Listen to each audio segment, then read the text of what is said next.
Assalamualaikum warahmatullahi wabarakatuh. Alhamdulillah, rabbil alamin, Allahumma shalli ala sayyidina Muhammad wa ala sayyidina Muhammad. Allahu akbar, Allahu akbar, Allahu akbar. Allahu akbar, Allahu akbar, Allahu akbar. Allahu akbar, Allahu akbar, Allahu akbar, walillahil hamd. Yang terhormat, maksudnya dalam keluarga ini Haja Nurlani binti Haji Nur bin Abbas selaku pendiri yayasan sekaligus wakil tanah dari Yayasan Darul Arifin. Di sini hadir juga pamanda kami Sa'ad SH, ada pamanda kami Sila Basuni Hidayat, dan ada mungkin Pak RT RW. Di sini ada hadir Ustaz Narupona Mantutat dari Sabdul dari Aryat Islopan Rudi Zuldi Nurdin Ustaz Nurdin, ini Ustaz Nani Mahadiriyat, dan Bapak Ibu jamaah salat Idul Adha yang dimuliakan Allah. Pertama-tama mereka panjatkan puji dan syukur Allah Subhanahu wa taala karena alhamdulillah saat ini dan baru berkumpul di Mushola Al-Faruq Umar bin Khattab. Mudah-mudahan kegiatan kita dari rangkaian pagi tahajud takbir nanti kita lanjutkan dengan sholat Idul Adha dan dilanjutkan dengan mendengar khutbah bernilai kebajikan dan kita mendapat ridha Allah Subhanahu wa taala. Salawat dan salam tidak lupa kita hadiahkan kepada junjungan agung kita Sayyidina wa Habibina wa Syafi'ina Maulana Muhammad sallallahu alaihi wasallam. Baiklah, pertama yang disampaikan bahwasanya alhamdulillah di sholat ini ada hamba Allah yang mengorbankan salah satunya dari anak cucu almarhum Zainuri. Ini satu hari yang lewat ya, ada sapi untuk kita korbankan. Artinya setelah sholat Id jam 9 kita pulang, jam 9 kita kumpul, kita sama-sama potong seperti tahun kemarin, tidak pakai kupon. Nanti diantar ke rumah. Jadi yang dari sana minta bantu antarkan ke sana, yang dari sana kita bagi. Nanti koordinatornya Om kami Basuki Sriwijaya. Niatnya kita korban tenaga, ini karena niat yang lain. Kakek nolong dan double rancang. Niatnya kita korban, orang korban hartanya, kita korban tenaga. Nah itu yang pasti, yang saya luruskan. Karena kadang niatnya ada yang lain, ya. Kita luruskan. Kita niatnya karena ingin berbagi. Tak tahu kayu bagi atau, ya, tak tahu kayu bagi atau, ya, karena niat itu adalah syiar daripada untuk berkorban. Dan ada 2 ekor kambing. Yang pertama atas nama ananda kami Rusdan Izul Hakim, anak dari Muhammad Aliuddin atau Alinda kami Sri Rasulullah. Satunya adik pak kami atas nama kambing, atas nama Ahli Andika bin Agus Suherman. Nah 3 ini kita potong sama-sama. Jadi insya Allah kita siapkan minuman dari yayasan, dari tetangga di sini. Kita cukup bawa tenaga, bawa parang, ya, bawa parang. Nah kita potong Bismillah dengan karena Allah, jangan yang lain dong. Kalau yang lain ini rusak batin kita. Karena Allah itu tidak bisa tenaga uang, tidak bisa beli kita dengan tenaga. Kita bagi sama-sama. Ya, lillahi ta'ala. Kita dulu tahun dulu tidak pernah pakai panitia. Ya, yang penting satu galak datang, ya, kita bantu niatnya, niat tenaga. Yang kedua, nanti untuk petugas khotib ini saya ambil dari Ustadz Eko Juwardi. Beliau ini yang mengkader anak-anak Bapak Ibu sini tiap hari PPA. Dulu Ustazah Indah karena sampai 3 hari, beliau tiap hari saya minta. Yang gajinya Ayunda kami Sri Roslida, TPA-nya gratis, asal anaknya dikontrol. Kalau nakal balik ke latar. Iya, datang-datang baik tapi tidak dikontrol. Nah, kalau tidak galak diatur baik kan. Tapi yang galak Ustaz didik. Karena kami niatnya karena biar tanah ini terus mengalir ke orang tua kami kebajikan. Tapi kalau tidak heran Ustaz balik kan. Dikit tapi jadi. Daripada banyak katanya jadi. Nah ini Ustaz, ini saya tampilkan sekarang belajar khutbah. Ya, sini nanti Imam Ustaz Budi siap. Anak tiap tahun di sini. Antum betul harus siap. Nanti saya jelaskan. Kalau lupa, kalau Ustaz lupa ya.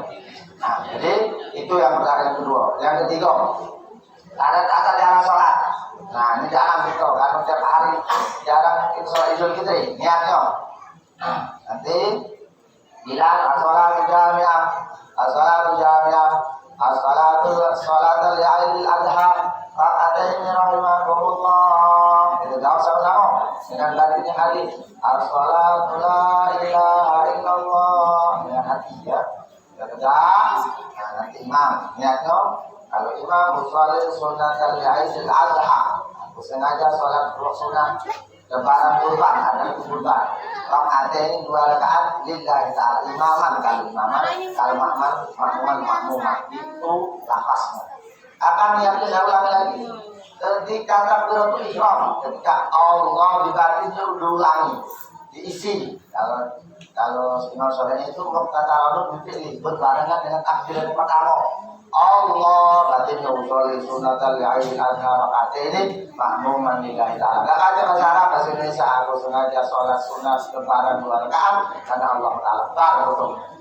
Nah itu belum hitung, namanya takbiratul ihram. Nah baca doa iftitah. Habis doa iftitah, takbir ditambah 7 kali. Allahu Akbar. Nah itu tidak imam. Bacanya subhanallah alhamdulillah wa la ilaha illallah Allahu Akbar. Dihitung 1. Tadi belum itu, namanya takbiratul ihram. Yang kedua itu namanya takbir ziyadah, bertambahan.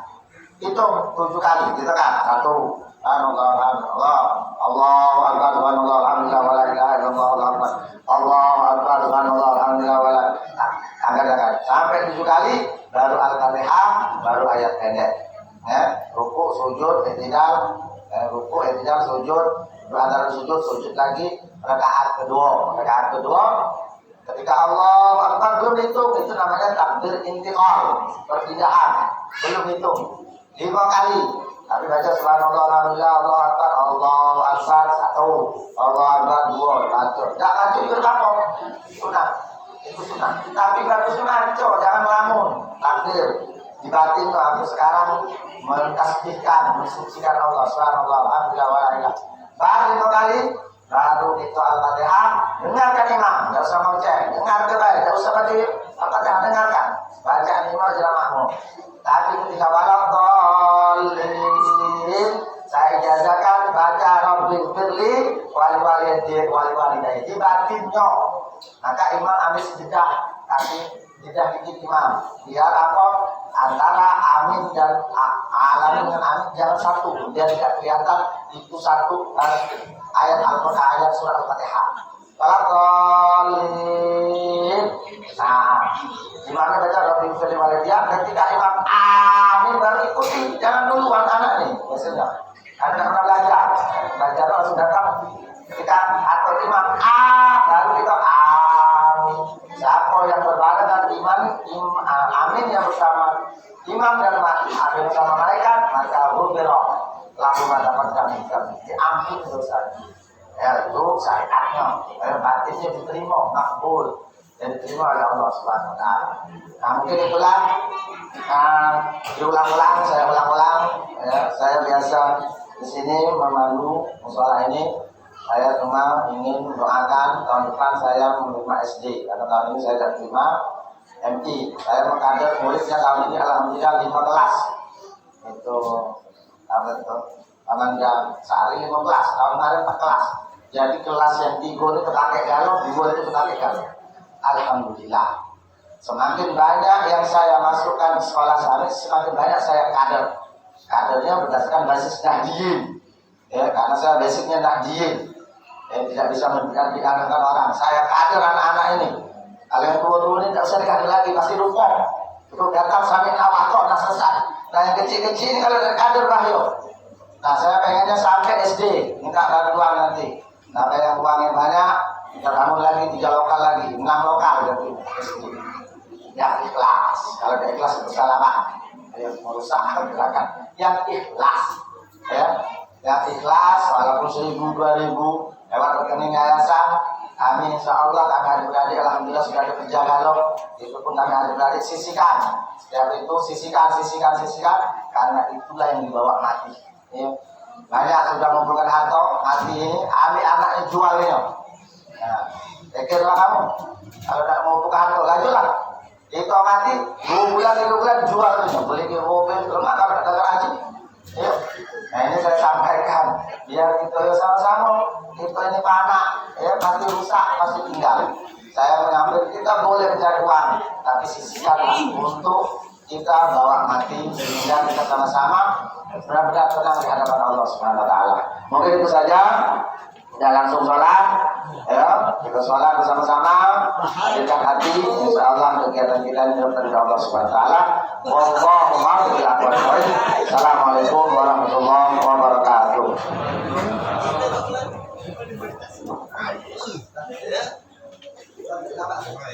As-salatu jami'ah, as-salatu jami'ah, as-salatu sunnatul 'idul adha rahimakumullah.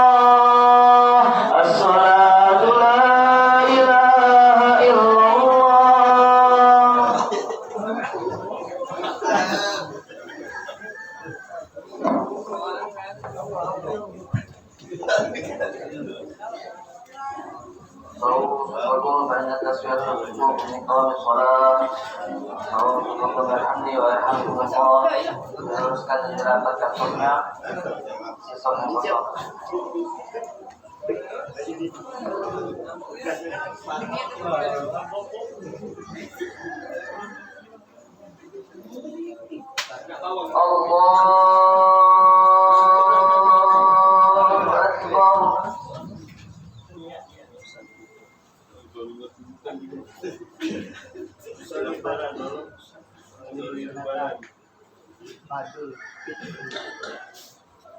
Allahu Akbar.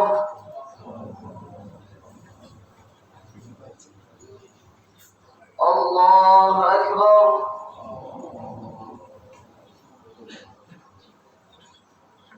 Allahu Akbar.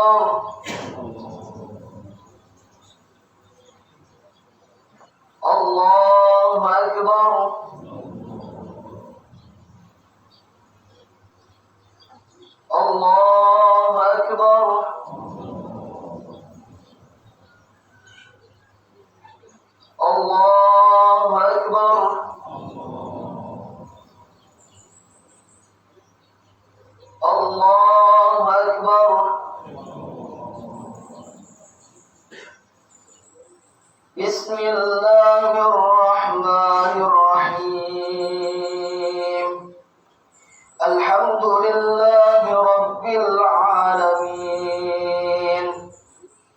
الرحمن الرحيم مالك يوم الدين إياك نعبد وإياك نستعين اهدنا الصراط المستقيم صراط الذين أنعمت عليهم غير المغضوب عليهم ولا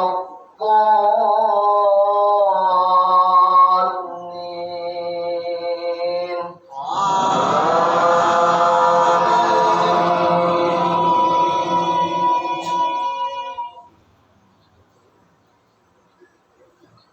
بسم الله الرحمن الرحيم والضحى والليل إذا سجى ما ودعك ربك وما قلى وللآخرة خير لك من الأولى ولسوف يعطيك ربك فترضى ألم يجدك يتيما فآوى ووجدك ضالا فهدى ووجدك عائلا فأغنى فأما اليتيم فلا تقهر وأما السائل فلا تنهر وأما بنعمة ربك فحدث الله أكبر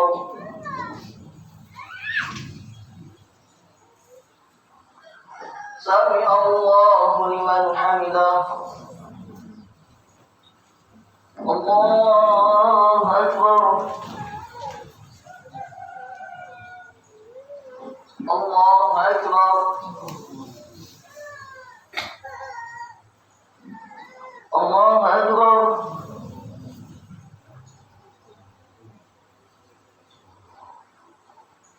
الله أكبر الله أكبر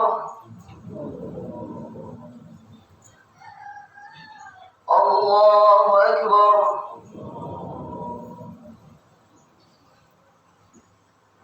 الله أكبر الله أكبر الله أكبر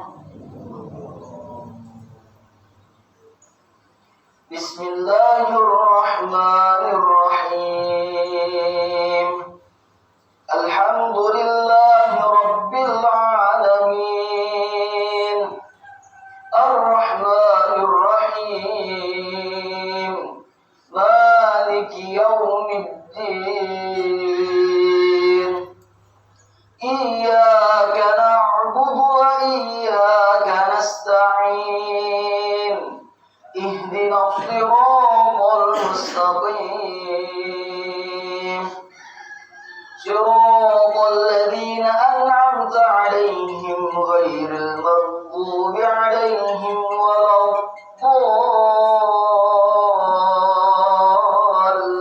الضالين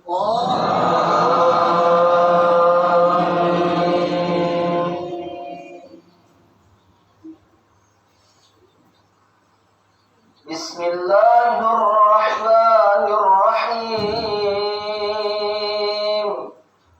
ألم نشرح لك صدرك ووضعنا عنك وزرك الذي أنقض ظهرك ورفعنا لك ذكرك فإن مع العسر يسرا إن مع العسر يسرا فإذا فرغت فانصب وإلى ربك فارغب الله أكبر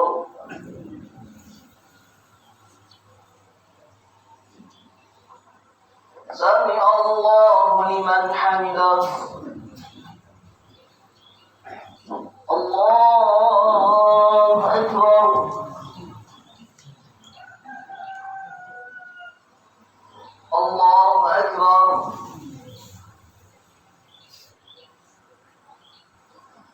الله أكبر.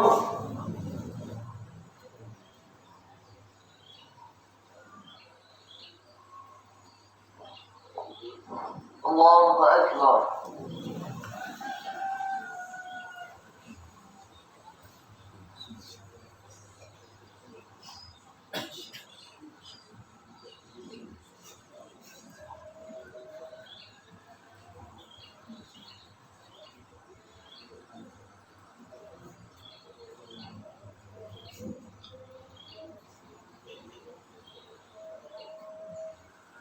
السلام عليكم ورحمة الله.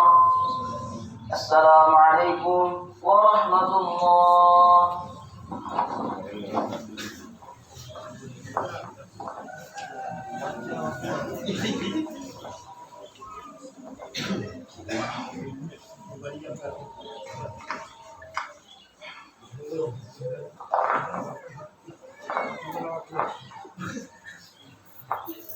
معاشر المسلمين وزمرة المؤمنين رحمكم الله، اعلموا أن هذا يوم عيد الأضحى ويوم السرور ويوم الأكبر، يوم أحل الله لكم فيه الطعام وحرم عليكم الصيام.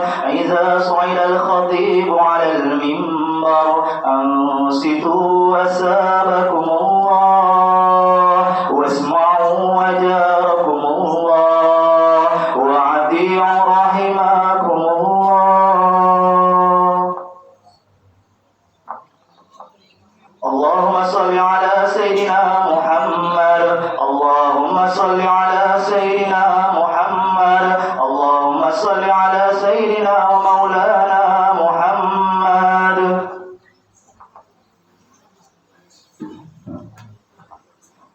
السلام عليكم ورحمة الله وبركاته. اللهم قو الإسلام والإيمان من المسلمين والمسلمات والمؤمنين والمؤمنات وانصرهم على معالي الدين، واختم لنا منك بالخير ويا خير الناصرين برحمتك يا أرحم الراحمين.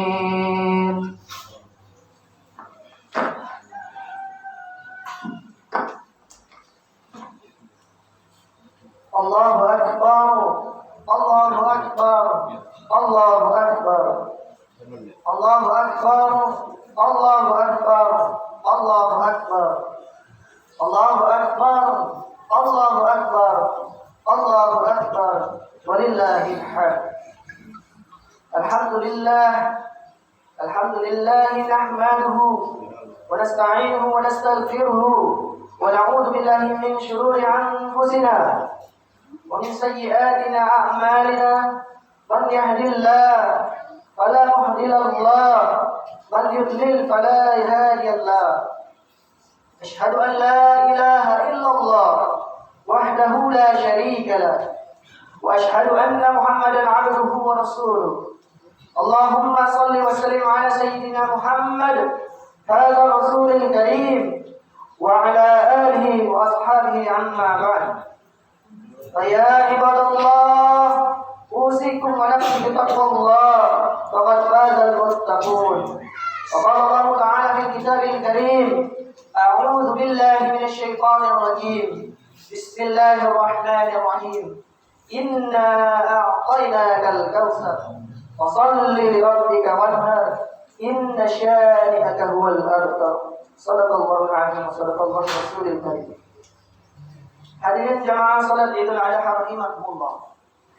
Kita bersyukur kepada Allah Subhanahu wa taala atas kebahagiaan dan limpahan nikmat yang Allah karuniakan kepada kita sampai tibalah kita saat ini di penanggalan 10 Dzulhijjah tahun 1445 Hijriah atau bertepatan pada tanggal 17 Juni 2024 pada penanggalan Masehi.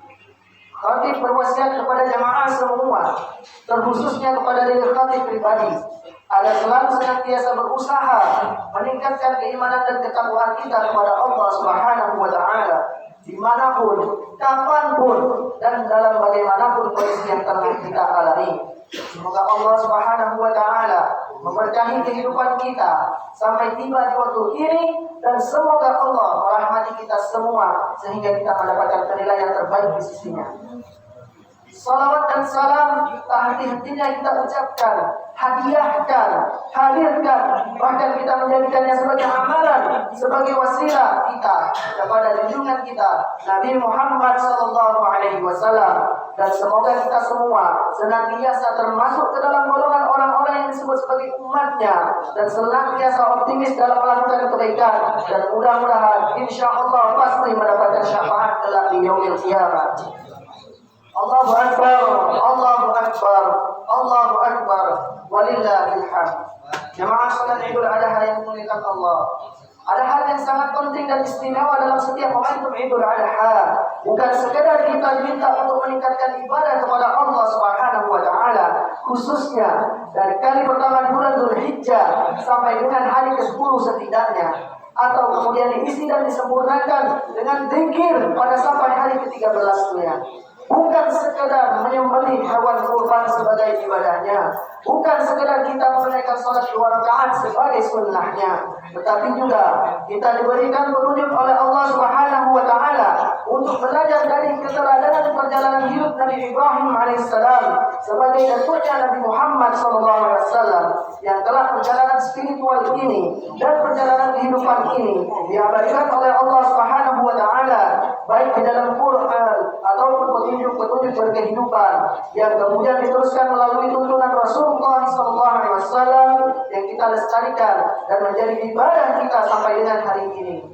Di antara sekian banyak keteladanan yang dicontohkan dan diwariskan oleh Nabi Ibrahim alaihissalam, kita akan fokuskan sedikit saja dalam sesi kali ini untuk meneladani kehidupan Nabi Ibrahim alaihissalam dalam konteks kehidupan berkeluarga sebagai seorang suami, sebagai seorang ayah, dan sebagai seorang pribadi, sekaligus juga contoh keteladanan yang diberikan sebagai seorang nabi. Allahu Akbar, Allahu Akbar, Allahu Akbar, walillahil hamd. Nabi Ibrahim alaihissalam menyadari sekalipun statusnya sebagai seorang Nabi Allah, bahkan digelari oleh Allah sebagai kalimullah ataupun kekasih Allah, yang berarti sangat dekat dengan Allah Subhanahu wa taala. Wattakhadallahu Ibrahim khalila. Dan Allah Subhanahu wa taala bahkan menjadikan Nabi Ibrahim alaihissalam sebagian di antara hamba yang terdekat dengannya. Bahkan kalau kita membaca hadis-hadis, bahkan jika kita melihat salah satunya di riwayat Muslim, kita akan temukan bahwa Nabi Ibrahim alaihissalam ditempatkan oleh Allah Subhanahu wa taala dalam peristiwa Isra dan Mi'raj, terletak pada langit ke-7 yang tak lain dan tak bukan sangatlah dekat dengan Sidratul Muntaha. Saking dekat keadaannya, saking dekat keistimewaannya dengan rahmat Allah Subhanahu wa taala, Nabi Ibrahim alaihissalam dengan statusnya yang mulia ini sebagai seorang nabi tidak menghentikan beliau untuk belajar mengenal Allah, supaya terkoneksi dirinya secara lahir dan batin, setiap aktivitasnya, bahkan kepribadiannya dengan petunjuk-petunjuk Allah Subhanahu wa taala. Maka hal ini diabadikan oleh Allah dalam Al-Quran surah Al-An'am ayat ke-76 sampai dengan ayat ke-79. Kita diberikan contoh, lukisan, bahkan gambaran dan serta difirmankan secara nyata oleh Allah di dalam Al-Quran ketika Allah menyampaikan, "Falamma janna 'alaihi al-lailu ra'a kawkaban." Perjalanan intelektual Nabi Ibrahim alaihissalam untuk mengenal Allah, kemudian melahirkan kekuatan spiritual menggunakan ilmunya untuk mengenal Allah. Maka beliau melihat, mengamati sekitar. Ketika malam tiba, kemudian beliau melihat gemerlap bintang yang diduga oleh kaumnya sebagai Tuhan.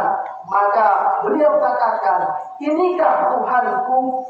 Tapi ketika falamma afala, tatkala bintang-bintang itu yang semulanya terang benderang lenyap sirna sinarnya, muncullah siang, hilanglah malam, maka beliau mengatakan, "La uhibbul akhirin."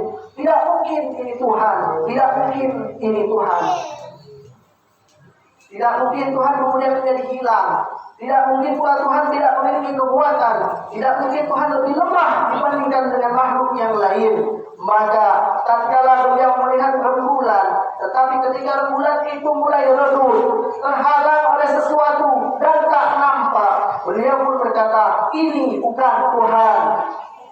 Demikian ketika beliau memandangi mentari pagi yang sedang menaik, matahari nampak terlihat besar, hilang malam, muncul siangnya.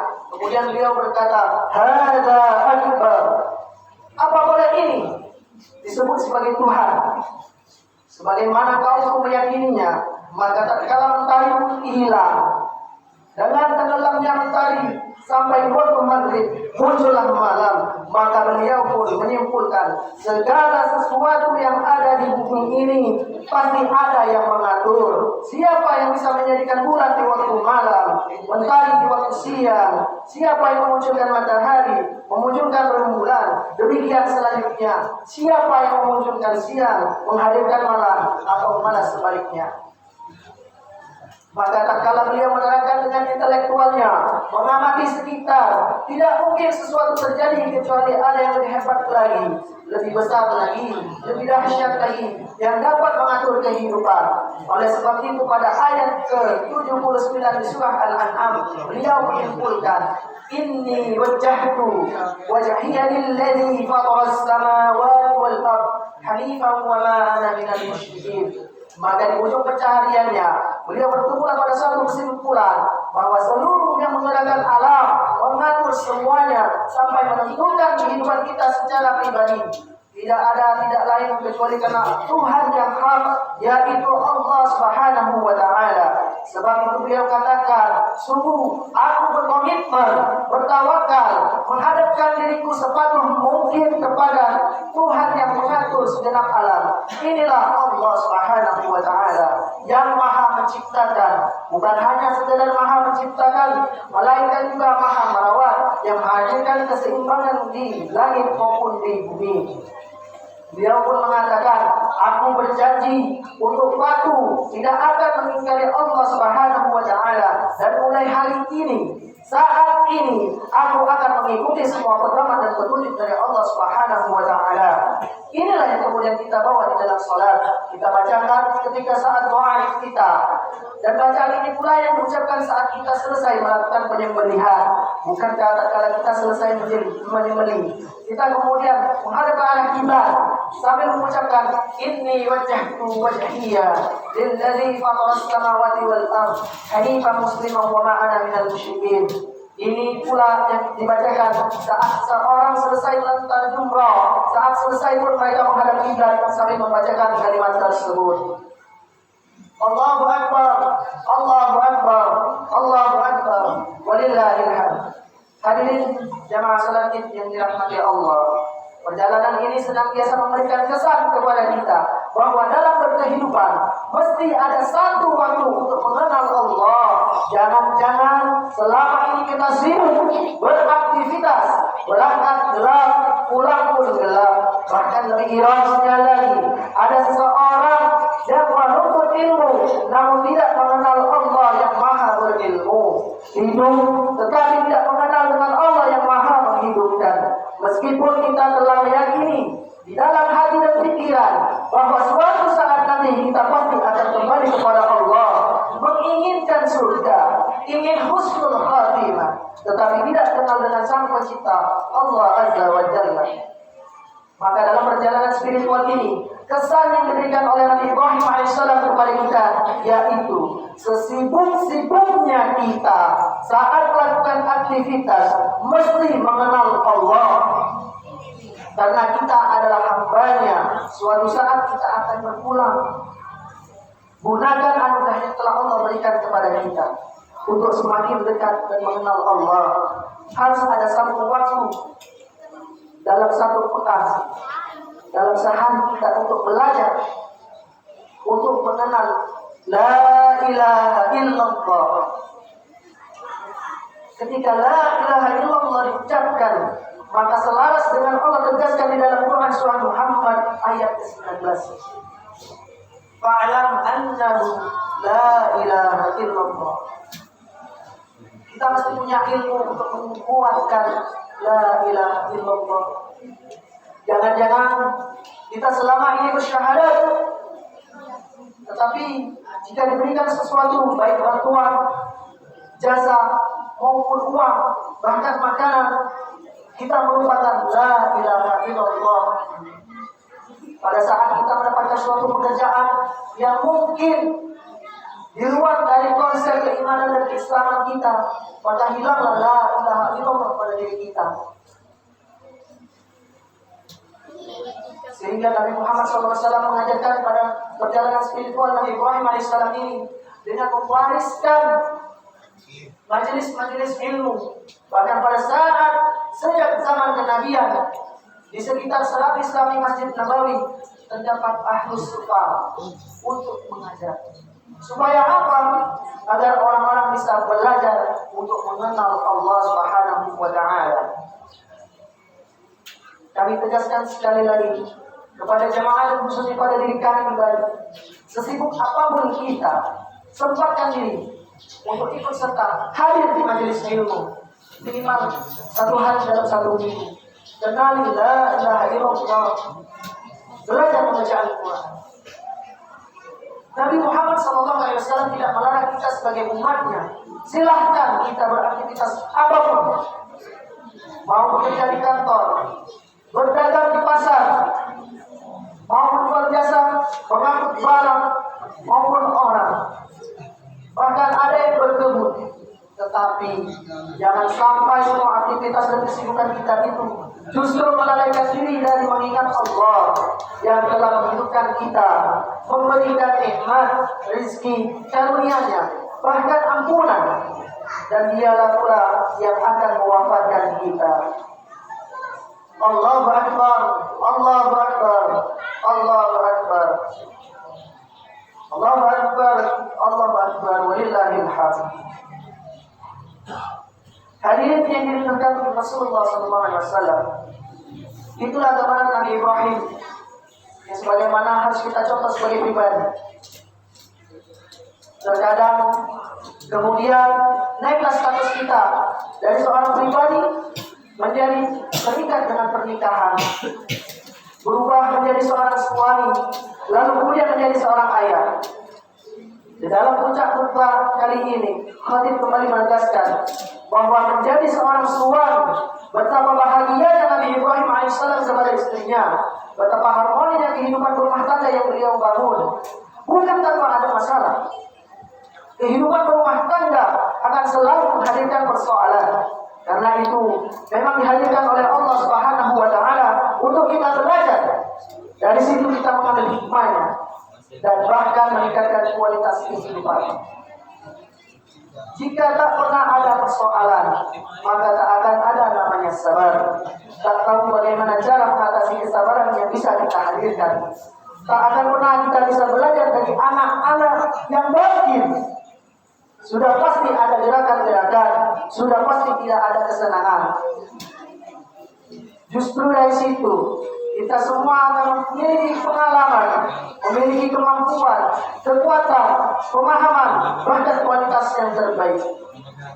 Bukankah orang yang hebat ilmunya mesti diuji dahulu?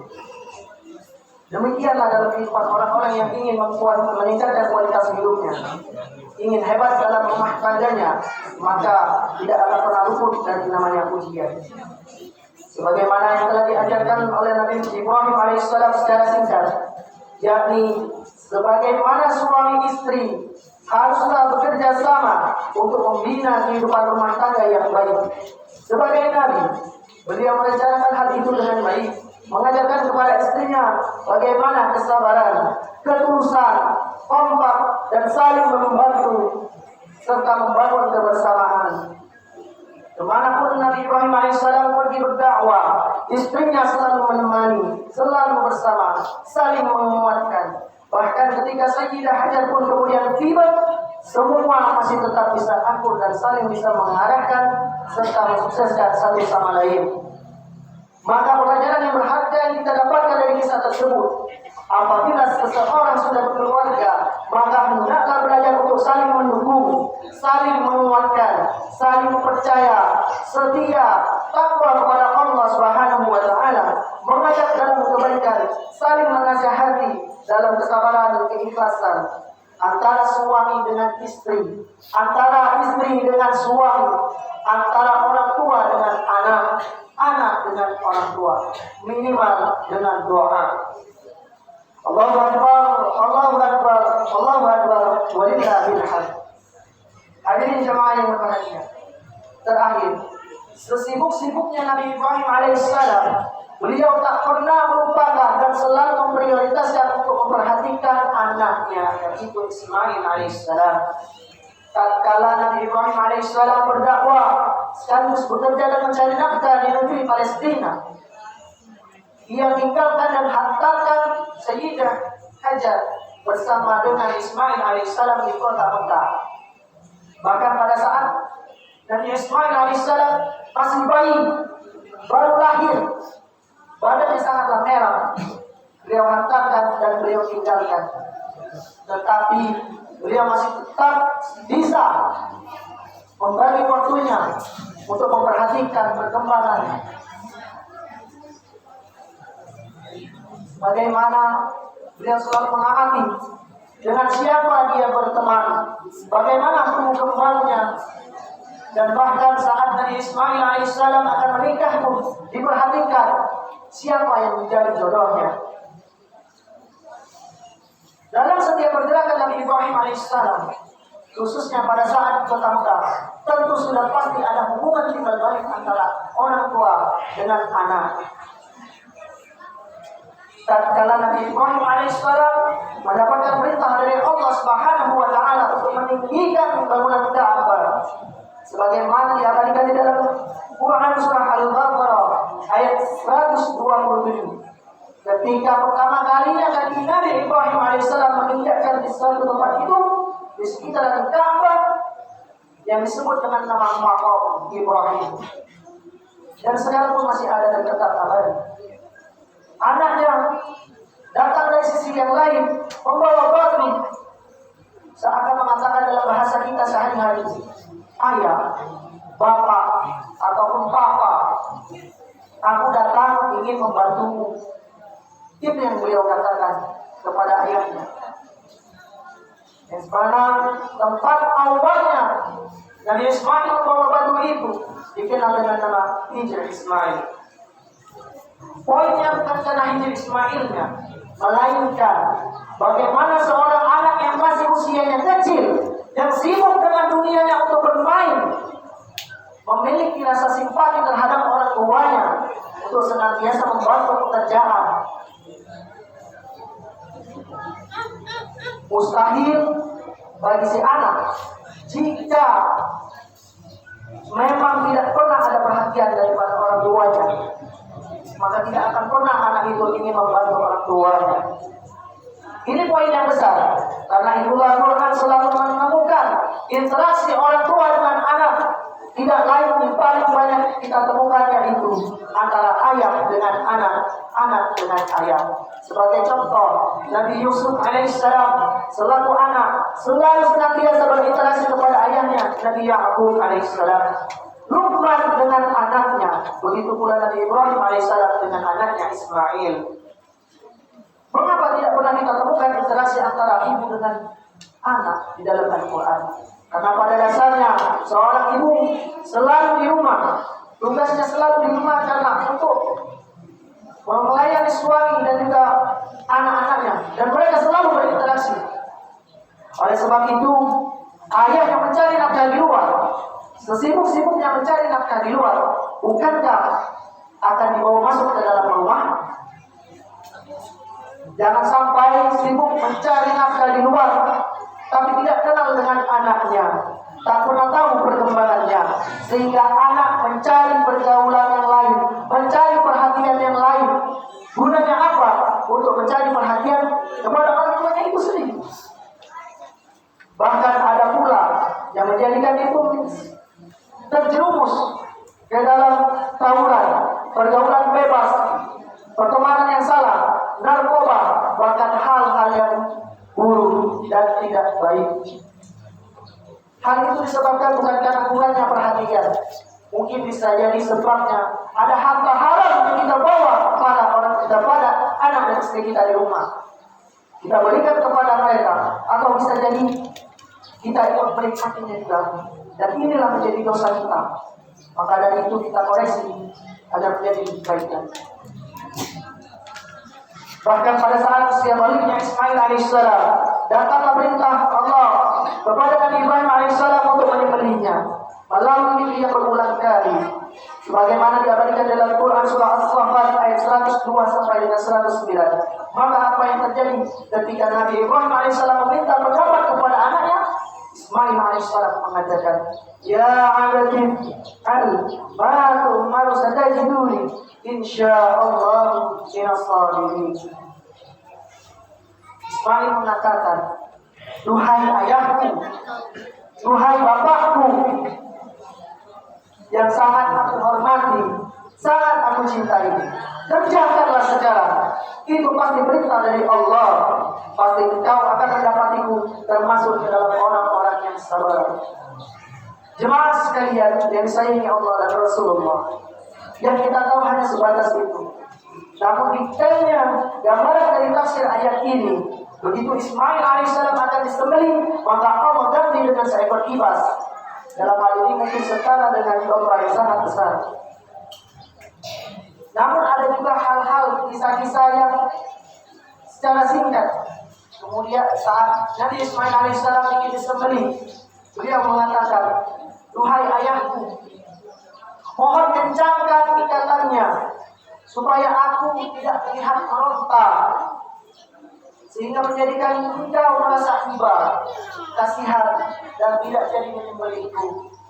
Lalu beliau pun mengatakan, "Duhai bapakku, duhai ayahku, sebelum aku disembelih, mohon lepaskan baju terluarku dan mohon lipatkan dengan baik, serta berikanlah kepada ibunda sebagai hadiah terakhir dari putra satu-satunya yang sangat mencintainya." Dan yang ketiga, Ismail alaihissalam mengatakan, "Duhai bapakku, duhai ayahku, mohon tajamkan pisaunya supaya dapat mempercepat proses penyembelihanku dan tidak merasakan sakit berlebihan pada diriku, sehingga engkau merasa iba, tidak ikhlas, atau bahkan tidak jadi menyembelihku." Hadirin, inilah yang telah akan menjadi sunnah-sunnah dalam kurban. Menajamkan pisaunya, kemudian mengikat dengan baik yang sampai tidak menyakiti hewannya. Kemudian kita memeriksa kondisi bagian-bagian hewan hingga jelas status kepemilikannya. Ini semua keteladanan dari Nabi Ismail alaihissalam. Tapi poin pentingnya adalah, apakah ada anak yang berani berkorban untuk orang tuanya? Anak sakit parah, orang tua bisa mengatakan, "Dokter, saya saja yang menggantikan." Bahkan kita sebagai orang tua rela darah diambil, bahkan bertukar nyawa pun sekalipun kita mau. Tetapi anak-anak kita, lihatlah sekarang, jangankan ingin berkorban layaknya seperti Nabi Ismail alaihissalam, kita perintahkan untuk membantu pekerjaan di rumah pun mereka selalu beralasan, bahkan selalu menimbulkan penolakan dan amarah dari kita sebagai orang tua. Lebih ironisnya lagi, ketika anak kita sudah dewasa, bahkan banyak di antara mereka yang menitipkan orang tuanya ke dalam panti jompo. Berapa banyak anak yang masih bisa sanggup memberikan perhatian minimal terhadap orang tuanya?